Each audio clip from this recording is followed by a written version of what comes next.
suis architecte paysagiste.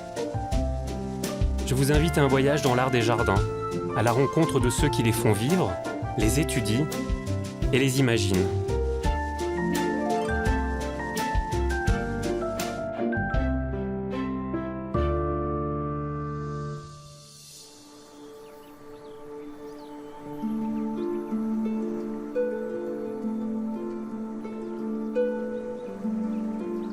Fin mai, dans les Hautes-Alpes françaises, face au massif de la Meije, un jardin sort de l'hiver.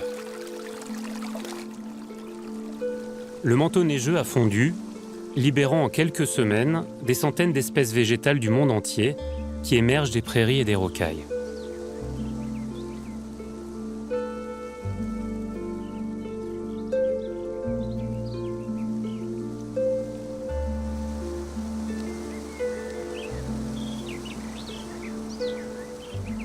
Perché à 2100 mètres, le jardin du col du Lautaret est le jardin botanique d'altitude le plus haut d'Europe.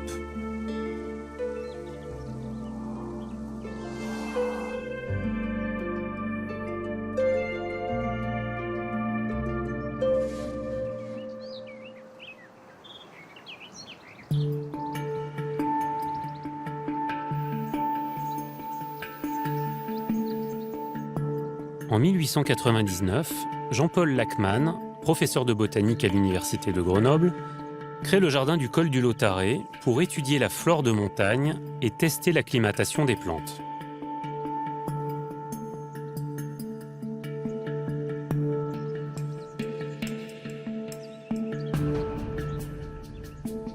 Aujourd'hui, le jardin est toujours un observatoire dédié à la préservation des plantes alpines.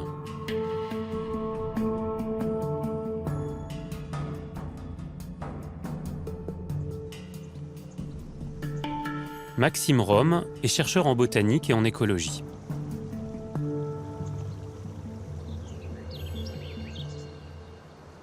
Maxime, que signifie le terme alpin en botanique? Alors le terme alpin, ça correspond en fait à un étagement de végétation. Quand on parle d'étage alpin, c'est un étage où on n'a plus d'arbres, tout simplement. On le voit très très bien ici sur le Lorichard, cette montagne qu'on voit juste en face. On a des arbres en dessous de 2300 mètres d'altitude. Des feuillus, alors, des conifères. Là, tu vois, on a par exemple du mélèze, on va avoir des aulnes, on a des choses comme ça. Et au-dessus de 2300 mètres d'altitude, on voit bien une espèce de séparation là. On n'est plus que sur de la plante herbacée. On n'est plus que sur des petites plantes. Et ça, c'est ce qui définit l'étage alpin. C'est cet étage où on n'a plus d'arbres. Alors, cet étage, si tu veux, ça peut varier par rapport aux différentes zones de la planète. Ça peut être 2300 mètres d'altitude dans les Alpes, mais si on est en Équateur, par exemple, c'est 5000 mètres d'altitude. Si tu vas, par exemple, en Patagonie, là, c'est un petit peu différent. On est sur des basses latitudes et on va retrouver un étage alpin qui est presque à 0 mètre d'altitude, avec des icebergs qui vont venir claquer contre le continent. Et en même temps, tu es déjà quasi sur des plantes alpines. On peut trouver des plantes alpines, finalement, sur pas mal de montagnes du monde. Donc Maxime, si je comprends bien, dans le jardin botanique du Lautaret, puisqu'on devine des feuillus et des conifères, on est dans l'étage qui est juste en dessous. Exactement, cet étage qu'on trouve juste en dessous de l'étage alpin s'appelle tout simplement l'étage subalpin et on va retrouver des formes arborées, effectivement, comme ces différents arbres.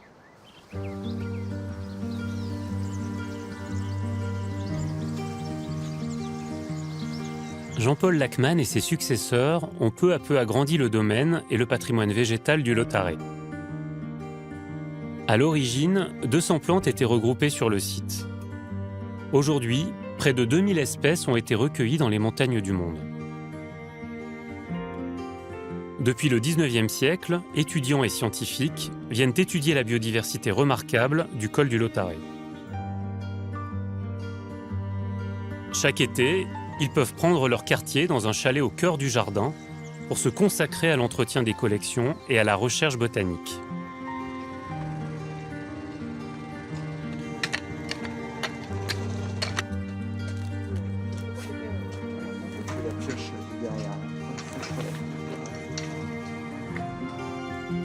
Jean-Gabriel Vallée est le directeur du jardin.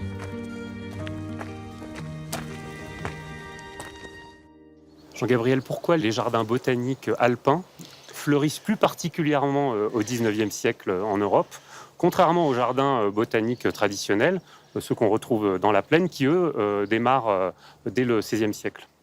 Je pense qu'il y a plusieurs raisons. On a la mode, on a le goût pour les Alpes, le romantisme qu'on retrouve en musique, qu'on retrouve en littérature, qu'on retrouve également dans ce goût pour la conquête des sommets.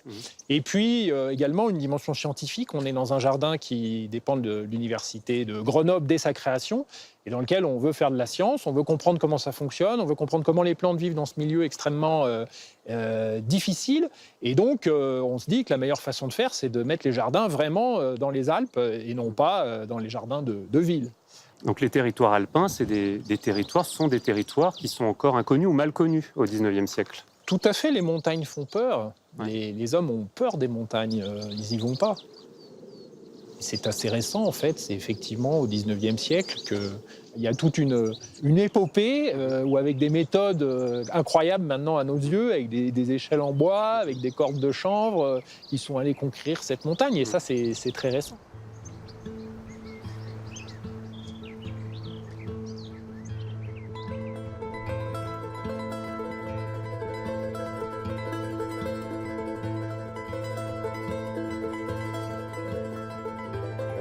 Le jardin botanique alpin du Lautaret est dominé par le chalet Mirande qui accueille les jardiniers, les botanistes et les chercheurs.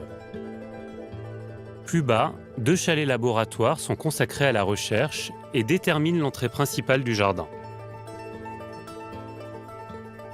De vastes pelouses et prairies sont découpées par 2 cours d'eau qui accompagnent des éboulis plantés, un mur de tuf, des banquettes pour plantes délicates et de nombreux massifs qui exposent les végétaux de l'étage alpin du monde entier.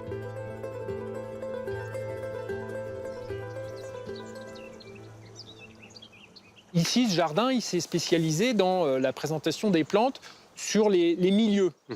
Donc, on a 2 façons de présenter les plantes, soit leur origine géographique, l'Himalaya, le Caucase, le Moyen-Orient, les Andes, la Patagonie, les Rocheuses, les Alpes. Donc leur origine géographique, on fait 50 mètres, on change de continent, on change de montagne.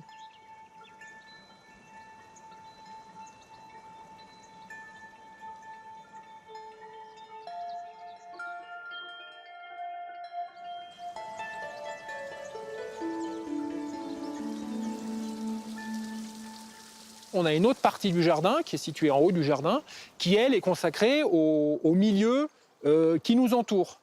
Donc les éboulis de tel type de roche, les zones humides qui ont telle caractéristique, de façon à ce que dans un tout petit espace, on peut faire en fait le tour de toute la région de Lautaret sur un carré de 100 mètres de côté. On peut avoir tous les milieux qui caractérisent les environs du Lautaret.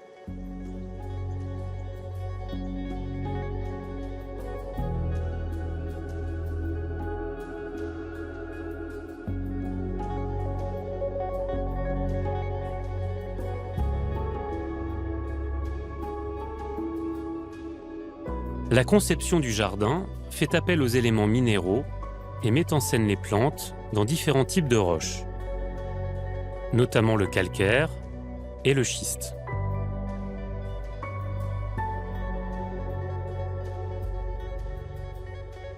Les botanistes peuvent ainsi observer les plantes et les fleurs de montagne dans leur milieu favori.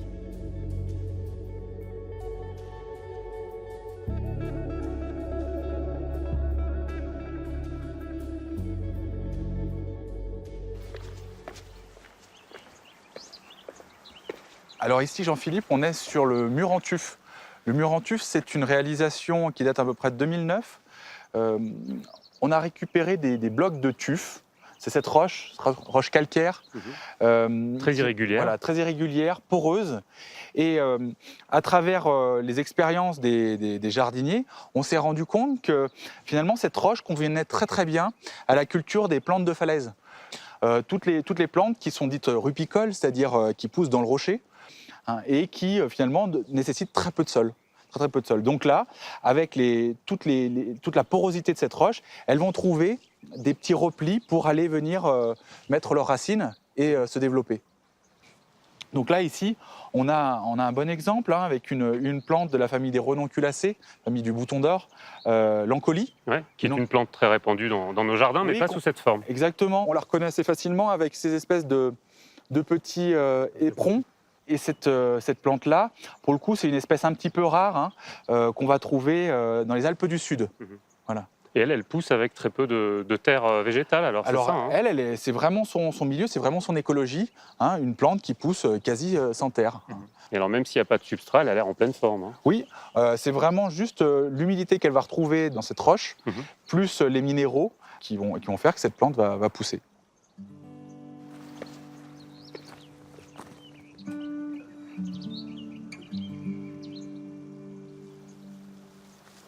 Ici, Jean-Philippe, on a ce qu'on appelle Artemisia umbelliformis. Alors, Artemisia umbelliformis, ça ne parle pas à beaucoup de monde, mais en fait, c'est le génépi jaune.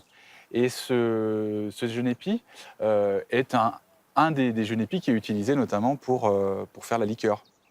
Et là, c'est le maximum d'ouverture de la fleur. Oui, alors. là, Elle est un peu resserrée quand même. Elle est un petit peu resserrée, hein, Ouais. c'est ces espèces d'inflorescences très compactes qui donnent en fait la liqueur, une fois macérée dans l'alcool. Ça, c'est le génépi des glaciers, Artemisia glacialis. On a des têtes d'inflorescence terminale comme ça. Plus épanouie. Plus épanouies, plus jaunes aussi. Hein. C'est un génépi qui sent aussi, hein, qui est odorant. Si tu froisses la feuille, on a une odeur un petit peu plus poivrée. Et toujours cette couleur argentée qui est assez typique hein, quand même. Oui, sur les genépis, les 4 espèces présentent cette couleur assez blanchâtre, hein, qui contraste avec la roche. Avec le tuf, c'est magnifique. Hein. Ouais. Ouais. Bon, je vais quand même te montrer autre chose, un petit bijou qu'on a dans notre jardin.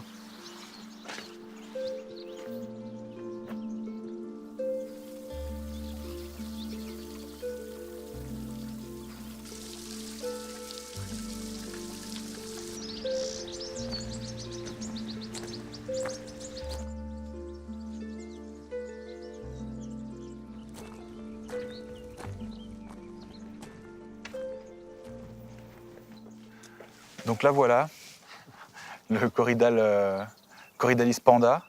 Rien qu'au niveau de la fleur, c'est quand même quelque chose d'assez extraordinaire. C'est magnifique. Ah, Ce bleu, il est incroyable. Et là, elle n'est pas encore complètement ouverte. Hein. Et cette plante, c'est particulier, mais elle a été découverte en 2007. 2007, dans les montagnes du Sichuan, autour de 4000 mètres d'altitude, donc dans le sud-ouest de la Chine.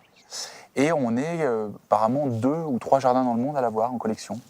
Alors, nous, le gros problème, c'est qu'on n'a qu'un seul pied. Ah oui. Et il faudrait forcément avoir une deuxième plante pour espérer avoir des graines un jour. On pourra la reproduire et en avoir davantage. Et vous la présentez quand même au public alors. Et on la présente quand même au public, ouais. C'est un peu une fierté parce que c'est vrai que c'est une plante très rare et puis avec c'est vrai, une couleur assez particulière.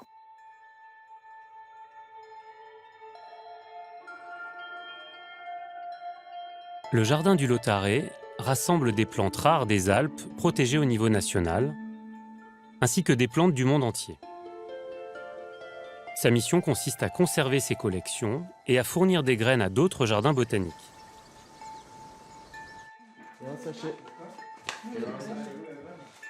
Cette tradition de collecte et d'échange entre botanistes existe depuis le XVIIIe siècle.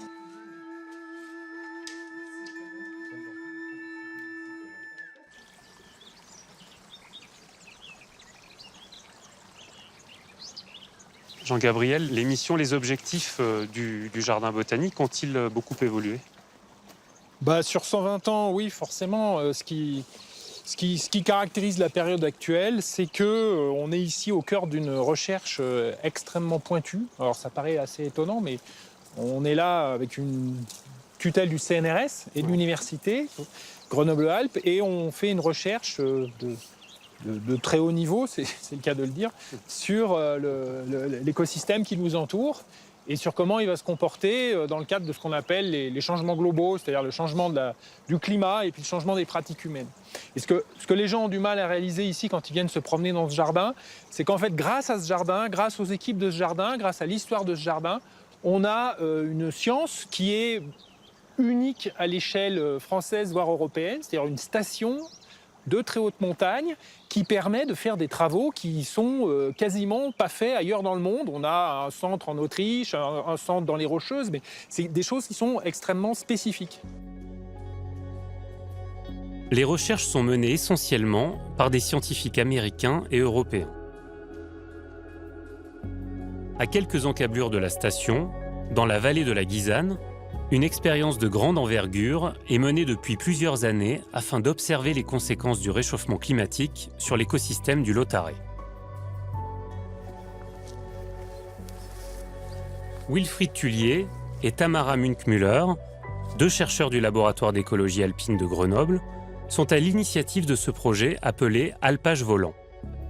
Il mobilise une trentaine de personnes et va même jusqu'à littéralement déplacer les montagnes.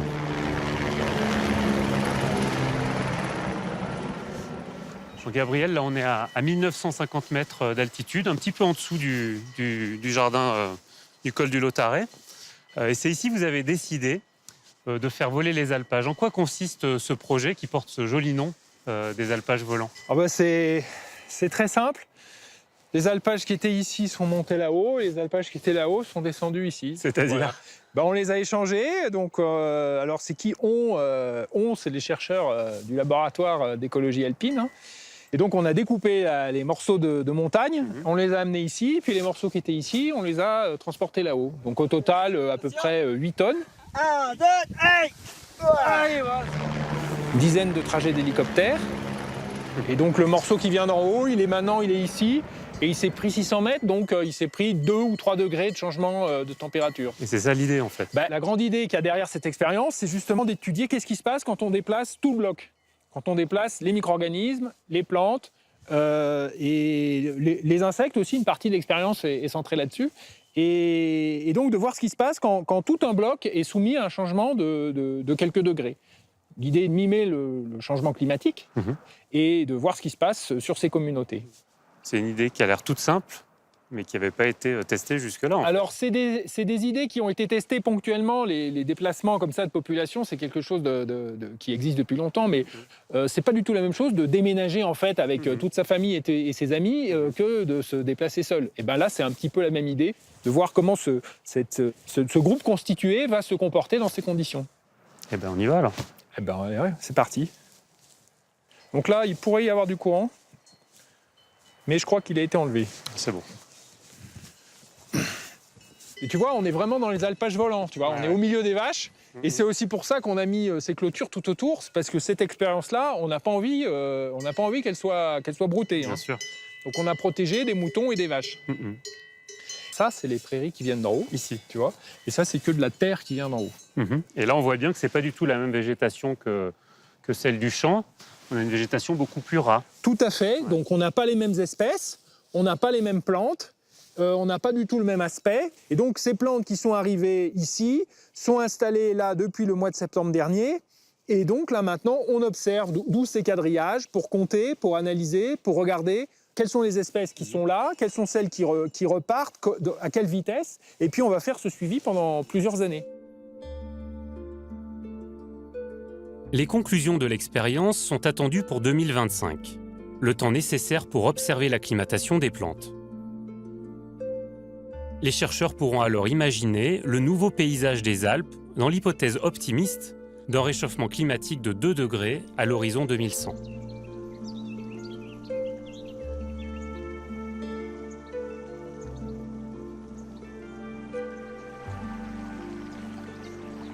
Dans le jardin, Finn Robinson, étudiant en biologie, s'intéresse ici aux saules présents à l'étage alpin.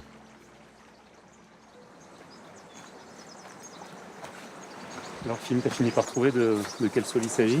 Oui, tout à fait. Alors là, je suis assez content parce que là, ce sol-là, initialement, je pensais que c'était peut-être le sol glauque à cause de la feuille, de la couleur de la feuille. Finalement, je pense qu'on est sur le Salix helvetica, le Salix helvétique, qui est espèce protégée et qui est assez rare. Alors comment tu l'as reconnu? Déjà, à sa couleur blanchâtre. Après, au niveau du fruit, on a un fruit qui est un peu distinct sur l'helvetica, voilà, qui est un peu poilu, bien blanchâtre et assez réduit en taille comparé à d'autres fruits. Alors que là, le fruit est quand même assez allongé. Voilà. Ouais. Alors c'est vrai que les saules, dans le milieu alpin, prennent des formes extrêmement inattendues. C'est-à-dire qu'on ne retrouve pas les dimensions d'arbres qu'on va retrouver dans la plaine.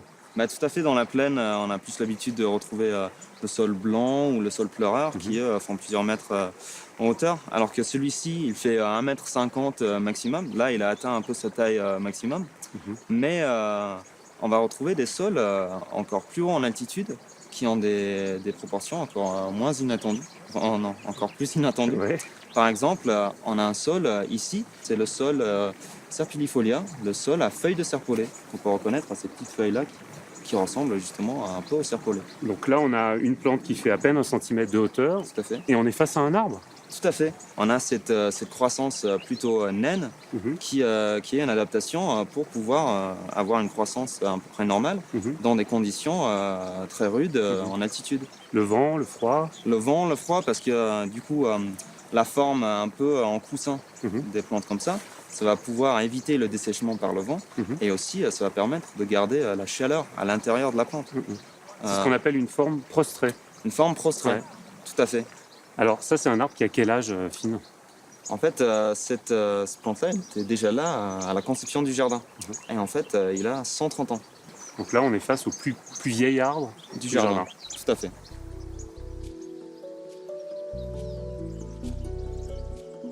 Ainsi, la taille des plantes varie suivant l'altitude. En très haute montagne, la forme prostrée est de rigueur pour résister au vent, mais les plantes ont d'autres stratégies d'adaptation pour survivre et se développer.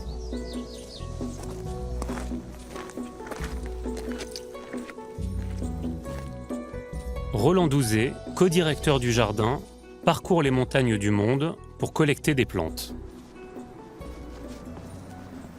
Ah, Roland n'a rien à voir avec le panorama du jardin du col du Lautaret ici. Hein. Ah, on est un peu plus haut, oui. Ouais. C'est splendide, hein. Le col du Galibier domine le Lautaret de 600 mètres. Les plantes y sont davantage exposées au vent et au froid.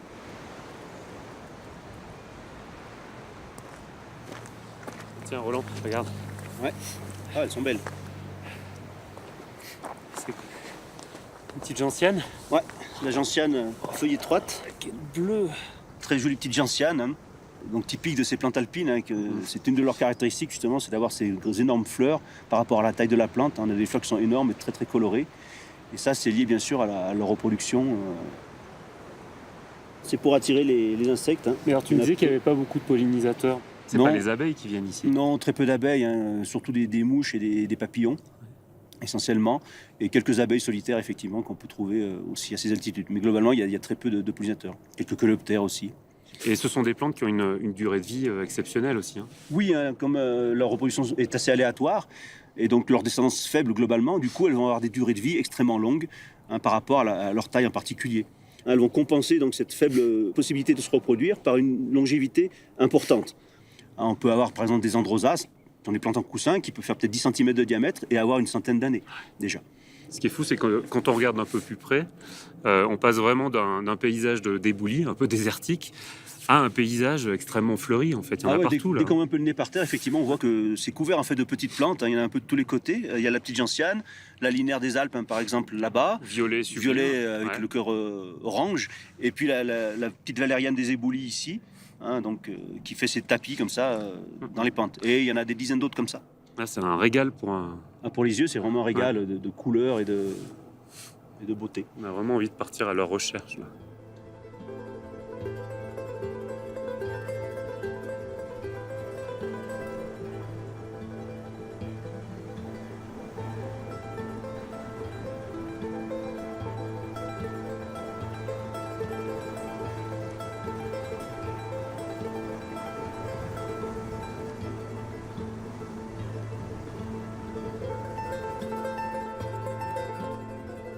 Roland, ce qui est intéressant, et on le voit bien ici sur le col du Galibier, c'est que votre terrain d'étude ne s'arrête pas aux limites du jardin botanique du col du Lautaret. Ça en fait une spécificité quand même de votre jardin botanique. Oui, le jardin, il est quand même situé au milieu d'un paysage naturel magnifique et très riche. Et d'ailleurs, c'est une des motivations qui a poussé les gens de Grenoble à installer le jardin au niveau du Lautaret. C'est cette richesse de la nature qui l'entoure. qui est une source perpétuelle de découverte. L'année dernière, on a trouvé par exemple une nouvelle espèce de plante que personne n'avait encore jamais vue à la Grave, très près du village en plus. Donc c'est vraiment un terrain de jeu sans fin, cette nature et ses beautés. On peut dire effectivement qu'on a vraiment la chance de vivre peut-être au milieu du plus beau jardin du monde.